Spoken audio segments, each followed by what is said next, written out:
Thank the gentleman. Chair now recognizes the gentleman from California, Mr. Panetta, for 5 minutes. Thank you, Mr. Chairman, gentlemen, ma'am. As I get to my notes, recently we heard about a couple hostages that were released. One of them has been his second time being a hostage, I guess, Mr. Woodkey, that is. But I guess my question is surrounding the circumstances around his release, in that JNMIN supposedly released him without any ransom, and it's kind of unclear whether Niger had anything to give up in these, I guess, negotiations, as you may call them. If he was released without ransom, what's your assessment of JNMIN's motivation for the kidnapping? Congressman, I'll be able to speak to that fully in closed session, but I will tell you this: this is an indication of, and we just want to commend and thank Niger and President Bazoum in his efforts to be able to release Mr. Woodkey. But in closed session, I'll be able to shed a little bit more light on what we think will unfold as he is interviewed. Affirm on that, and I think we actually have a lot to thank Niger for, considering, as I call them, sort of the Alamo in the Sahel right now, and that you're seeing a lot of, be it our forces, be it our allies' forces, kind of gathering there and staying there and being able to operate in there and out of there in order to deal with many of the VEOs. On that note, talking about Burkina Faso, obviously that's experienced 2 military coups since January of 2022. You got these regional insurgencies that are linked to Al-Qaeda and the Islamic State. And then you're starting to see a little overt outreach, potentially, to the Wagner Group, which is active in neighboring Mali. Now, JNIM and ISGS, obviously the Islamic State of Greater Sahel, they control much of Burkina Faso's national territory. In particular, the northern and eastern regions have faced a surge in threats from Islamist VEOs since 2016. Now, unfortunately, you're seeing the French forces being expelled or actually removing themselves from that area. I've been working with my good friend Austin Scott. We've traveled to the region. We want to make sure that our service members, they understand the danger that they're in, but we want to ensure that they're paid accordingly with imminent danger pay, something that your predecessor tried to push through last May. A couple questions. Can you tell us whether service members in Burkina Faso should be afforded IDP? Congressman, yes. Thank you for that straightforward answer. Second, obviously, I remember asking somebody, I think it was in this position about 2 years ago, dealing with QRFs and the potential for quick reaction forces and the need for quick reaction forces, not just in West Africa, but throughout Africa, and realizing how important they are. And the question I posed to them is, what are we doing about QRFs? And they said, we're relying on our allies. With the French removing themselves from most of Africa, do you feel we still can rely on our allies for a quick reaction force? And if not, who can we rely on?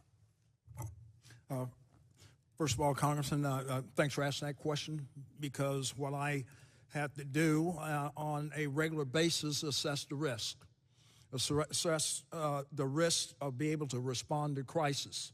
A foundational piece of that, a foundational capability, is intelligence, is surveillance and reconnaissance capabilities, so that we can reposition our assets to be able to respond to the probability of consequence. Connected to that is also being able to identify indications and warnings. That helps us do that. You know, I thank this Congress in the last couple of years, the last couple of budgets, the Warfighter Recovery Network has gained and bolstered capacity. But I need more. And you're right, Congressman. Yes, we still support the French, and the French supports us as well. But we're also building capacity into our African partners to be able to go into that calculus and being able to respond to crisis accordingly and cover some of the 16 high-threat embassies that we have across the ground and the men and women of Africa that are doing their due diligence in the execution of their mission. Gentlemen, Doctor, thank you. I yield back. Thank the gentleman. Chair, and I recognize the gentleman, Mr. Keating, for 5 minutes. Thank you, Mr. Chairman, and thank all of you for your service to your country. So many of us are coming in and out because we have coinciding hearings, many of them related. So I just have a couple of questions, given everything you've been asked to this point this morning. One of them, I'm curious, Russia's involved in Africa with at least 20 countries for precious resources. That includes gold, and many of the Russian oligarchs are involved in gold mining and activities, and the reports that many of them are circumventing sanctions, and money's ending up back in Russia that's helping to fuel their war effort against Ukraine. What do you know about the ability of Russia, in the last analysis, getting some of those revenues to help fuel their efforts in defiance of the sanctions? General? Congressman, I've been briefed that that's exactly what's going on. Vinny Prigozhin and the head of this private military company, that's what they are the vanguard back to the Russian Federation. And they do it through profit, cash and profit. So they have a false value proposition, especially the fragile governments across West Africa, where I characterize at the tipping point, which are looking for assistance to be able to provide security in the face of violent extremist organizations. And sometimes they select Wagner to do it, but Wagner has a hidden agenda, road mapping into their closest mine, whether it be gold or diamonds. That's what I'm concerned about. There is a revenue stream back to the Russian Federation. Anyone like?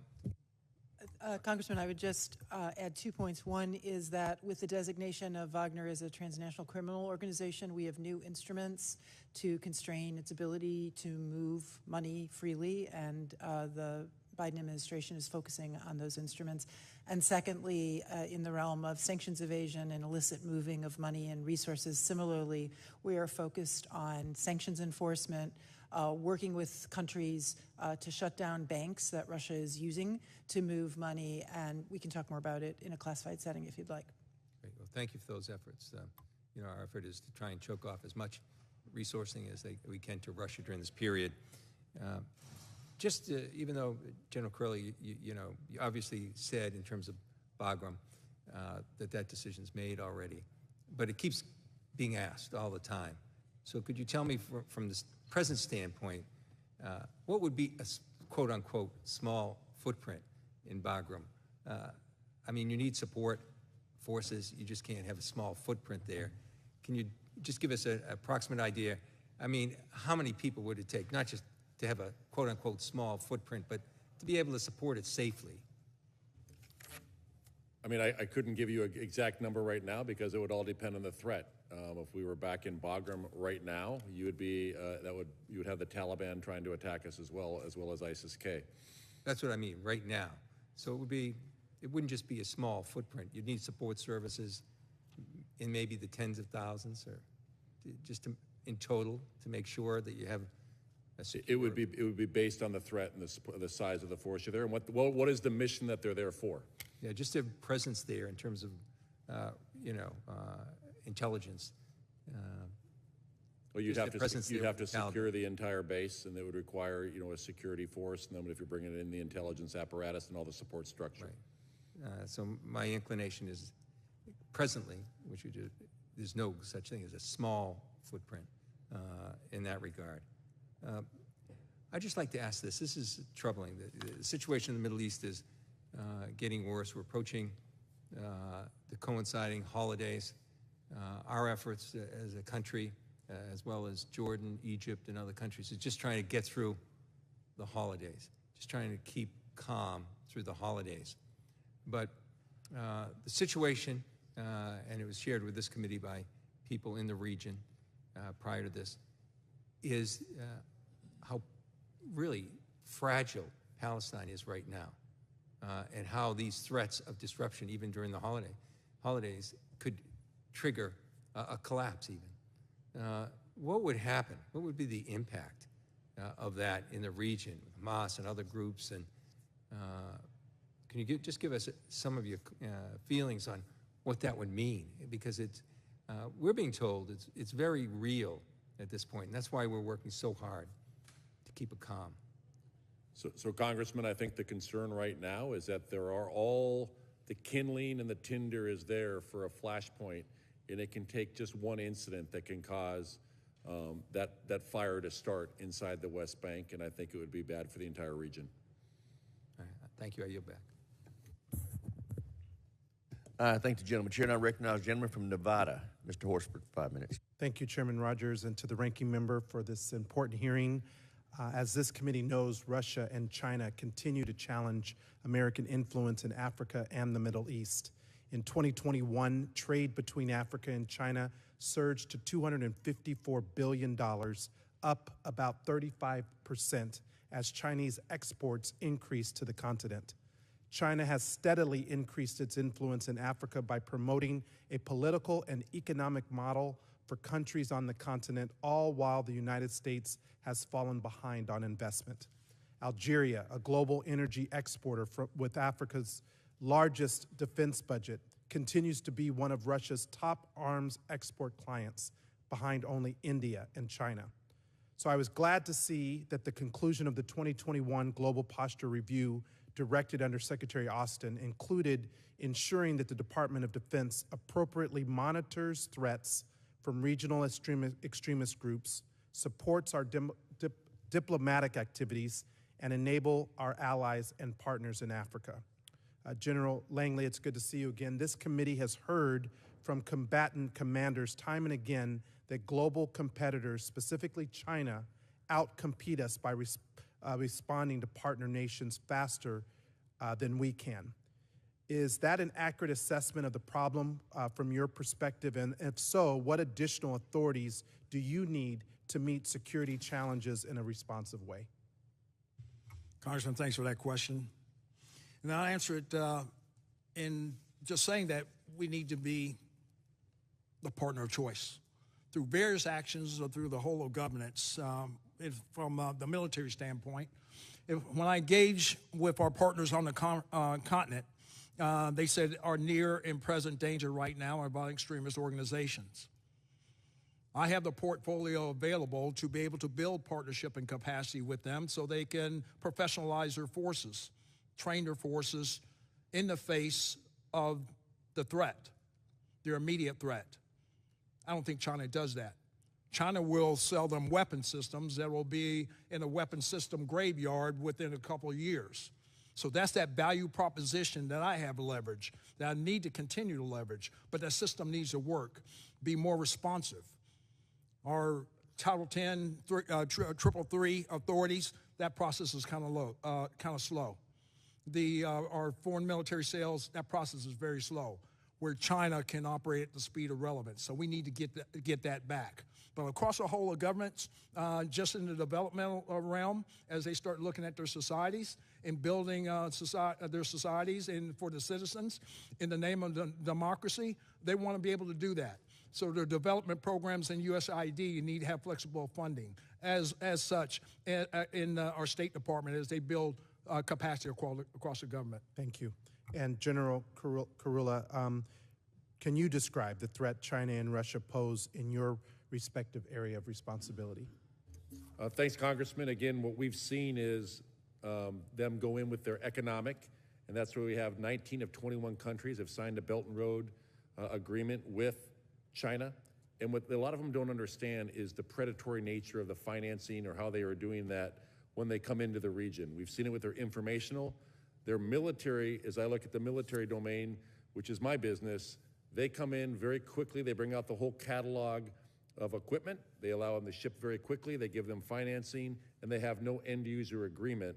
As Mike said, we do see a lot of their equipment ends up breaking, but our partners have real security needs based on the region, and what China is doing is very quickly filling that for them. So I think there are things that we can do to improve our foreign military sales.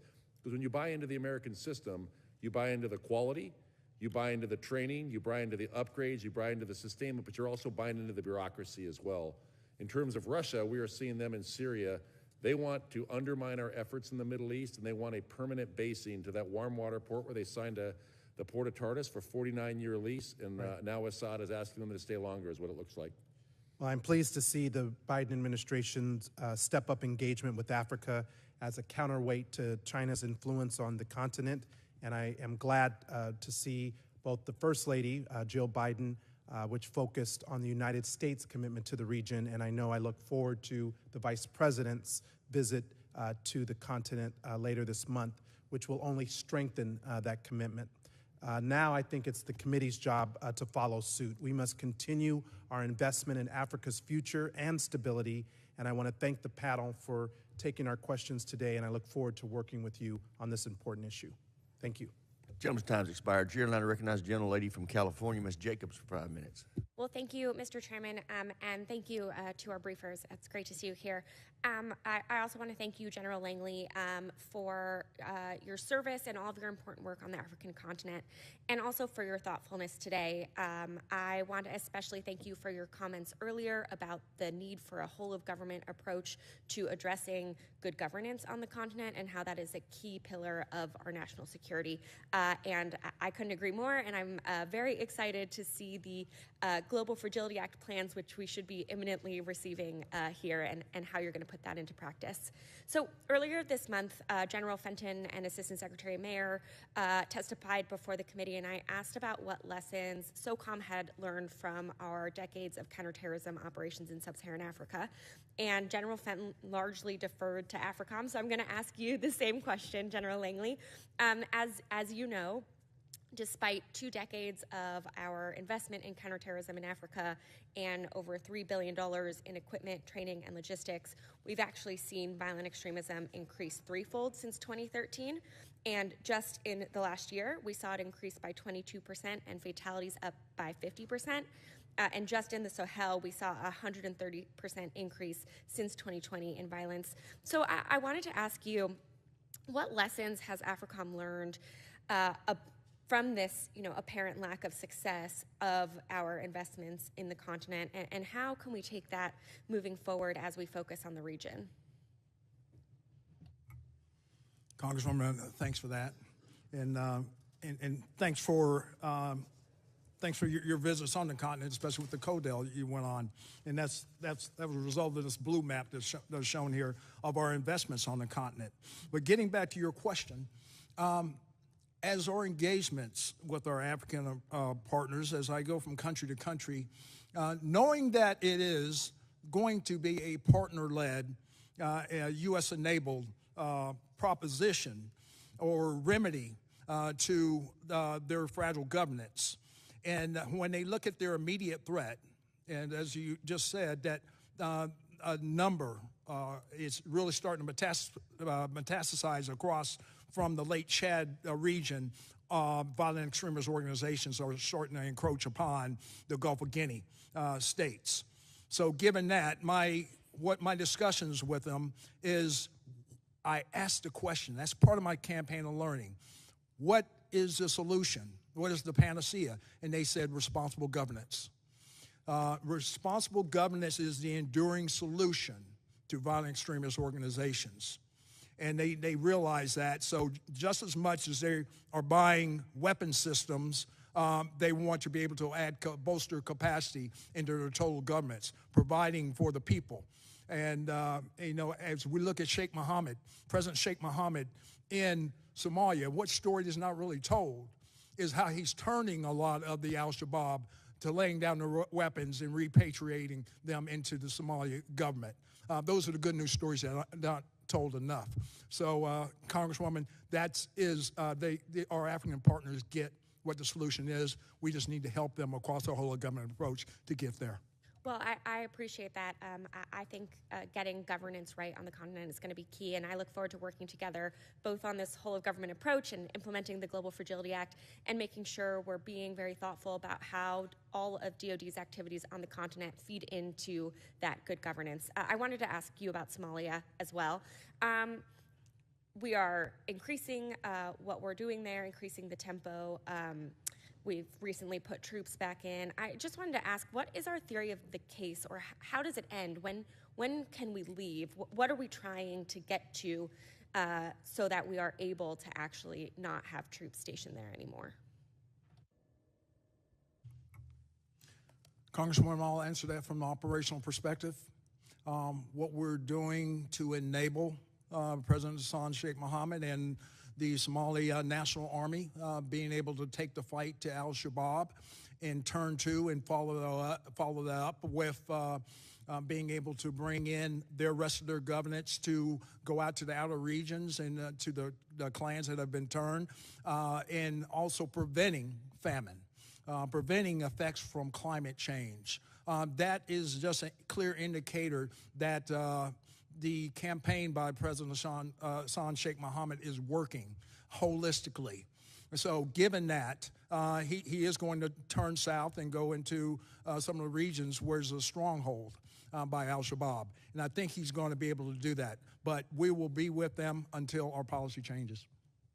Great. Gentlelady's time's expired. The chair recognizes the gentleman from New Jersey, Mr. Kim, for 5 minutes. Thank you, Mr. Chair. Actually, I wanted to just kind of build off of that. So, Dr. Wallander, I would love to kind of hear your thoughts about the challenges that we're facing in Somalia. We are taking some new steps, as the general just articulated on that front. But you also kind of raised that this is in a broader context as we're seeing the African Union transition mission to Somalia's plan to draw down over the next 2 years that you were really kind of talking about as this critical 2-year period. So could you elaborate on just how you're seeing this, and kind of to the point of my colleagues, what is the end state that we're trying to get to here that will allow us to start to pull back some of our resources? Thank you, Congressman. It's nice to see you.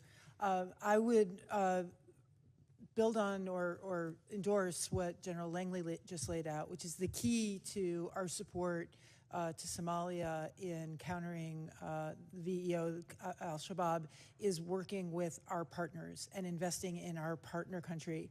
There's current operations, but there's actually been a period of time of training and equipping and working with the Somali Armed Forces, not only through Africom, but also through State Department authorities in developing the Danab Brigade. So it's a great example of whole of government work to build a security force and to enable a security force that is trained in American standards, that has trust and good relationships with Africom and leaders in Africom. And we're seeing the material benefits of that because we're seeing an increasingly effective force that also is working constructively with other regional partners in Africa and African-led operations that are enabled by U.S. presence in Africom's assets. But it really is a great example of an implementation of the approach that was laid out in the National Defense Strategy. Well, I appreciate that context. Thank you. General Kurilla, I wanted to just turn to you. Some of my colleagues have asked you about ISIS Khorasan. I've heard some of your comments on that front. Again, we can talk about this in a skiff at a higher classification as well, but just to kind of situate for the American people what we're talking about here, what is the current that we can talk about in this forum right now about how many fighters they have, what their general health is right now? Congressman, thank you. So the current strength of ISIS at the unclassified level is about 2,000 to 2,500 in Afghanistan, and that's ISIS Khorasan. When we say that, that is specifically for Afghanistan. But we do see the threat really coming from the al-Siddiqui office. That's the region that sits above it, but they're based out of Afghanistan as well. And it's not so much the fighters that it is their ability to plan and enable operations from there.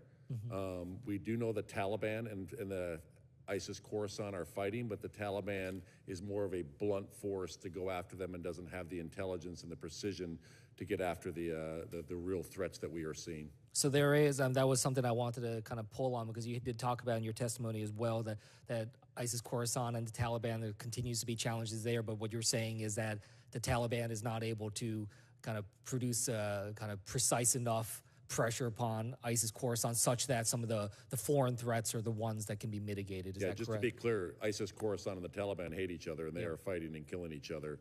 But the Taliban doesn't have the precision to go after the individuals. They will do large sweeping clearance operations. It can be disruptive to a point, but they're not doing the precision targeting of individuals. What is the current, again, in this setting, kind of connection or relationship between ISIS Khorasan and sort of the core ISIS that we've engaged with in Iraq and Syria? So the core ISIS that's in Syria, they are in charge of the global enterprise. And the general director of provinces, he was killed about 2 weeks ago. He is the one that would provide guidance for external operations. ISIS Khorasan falls underneath the Al-Siddiqui office, which basically runs from the stands all the way down to Indonesia. Mike has the Al-Qarar office. There's the Bilal al-Rafadan office, which is in Iraq and Iran. So they basically have this global enterprise. And what we see right now, the most prolific is coming out of the Al-Siddiqui office. And in closed session, I'll give a very specific example of how we've disrupted a couple of threat streams, and not all threat streams are kinetic in terms of our disruption. Yeah, thank you. And my time's going to run out here, but I'd love to be able to follow up with you, General, and Dr. Wallander as well, just about what we can be doing to sort of increase cybersecurity efforts with our partners, and that's certainly something General Langley as well we can engage in. But it feels like a place where we can really engage. I'm hearing a lot from these partner nations throughout the Middle East and North Africa and elsewhere, so let's make sure we're engaging on that. We're doing a lot with that, Congressman. Look forward to talking about that. Thank you. Great. Thank the gentleman. Thank all of our witnesses. We will now adjourn this. Oh, do you need to? You want to ask him a question? Go ahead, gentleman from Georgia is recognized. I know you've been waiting for this one moment, General Langley. I heard the testimony that you gave to Representative Gates, and I want to kind of give you a second go at this, just because I know you made 4 stars for a reason in the Marine Corps. That's not an easy thing to do, and Africom is a very challenging environment. I know our intent is never to create bad guys who are in leadership positions, and yet it has happened several times in our history. It's happened famously in Somalia. And you and I have suffered the consequences from that in our careers and the enemies that we've combated with. My plea to you, and then I'll give you your ability to respond, is that we revise our position on how we train and what kind of accountability we have, because it is obvious to me that we have created some situations, especially in Africa, where we've gone against people we've literally trained. And so I do want you to kind of maybe just give us an insight on how you think you can approach this with the collaboration of Congress and the President and everybody else who's in our chain of command to mitigate that for the future. Congressman, thanks for the opportunity. So just going forward, as we look at our IMET program holistically, we probably need to add more capacity to it, because that's the last thing we want to do or want to see is some episodic event, such as a coup by someone that we formerly had trained in the past. So just broadening on that and focusing in broadening the curriculum that focuses on civilian-led militaries. Within that, we had that discussion over at National University amongst our partners at the Africa Leaders Summit, and where it was led by the Secretary of the Army and also representation from Senegal, General Sisi and myself, and where we pounded the table on this is a must. There was over 43 countries in attendance to that. So more of that. So as we focus on civilian-led governance, civilian-led militaries that actually fully endorse democratic norms and democratic values, and holistically core values, just to prevent this from happening. Okay. Do you feel like you have the intelligence that I'm not talking about personal intelligence, I'm talking about military intelligence, that required to decipher who is the good guys and the bad guys? And do you have the personnel that required in this very robust, dynamic Africom scenario? Yes, the lay vetting process is in effect, and we take that very seriously, and we're very, very deliberate in our processes of vetting our African partners as they come into the IMET programs. Okay. General Kurilla, just real quick question. in looking, we talked about keeping Iran from having nuclear capabilities, as far as obviously they have nuclear capabilities for energy, but as far as weaponry, we know what Israel's opinion is on this, and you stated yourself that we want to make sure that we avoid that at all costs. What does that mean? And I'm not talking about from a classified standpoint, but what are we willing to engage? How militarily, and we know politically we're engaged, and we can only do so much when we talk about negotiations, but how do we, from a military aspect, and maybe I'm going too far when I say unclassified, is there a way to posture that would create a scenario where they would back down? Congressman, I really do recommend that that's in a classified setting if we talk about any of the Iranian nuclear program. Fair enough. Doctor, do you have anything to add? Not on that, but if I may, on the issue of military training, I think it would be a real, not just a tragedy, but it would be a great loss to American national security if the very regrettable fact of instances of military abroad who've been trained by the United States in IMET and other programs undermine what is an extraordinarily important program. There is no better way to build capacity and relationships among our foreign partner countries than the extraordinary examples of American military, professional American military, who fulfill their duties as American citizens. And you heard from the generals that they believe that this is a vital program. The civilian leadership in DOD fully supports the importance of these military education programs and takes very, very seriously the need to make sure that we are training the right people as well. And thank you. I just want to add for the record that I believe that we also have to be very careful about an isolationist mentality because of a couple bad apples that obviously have bad results. Thank you. With that, I yield. I thank the gentleman and I thank the witnesses. We will now adjourn this portion of the hearing and reconvene in 5 minutes for the classified portion in room 2212.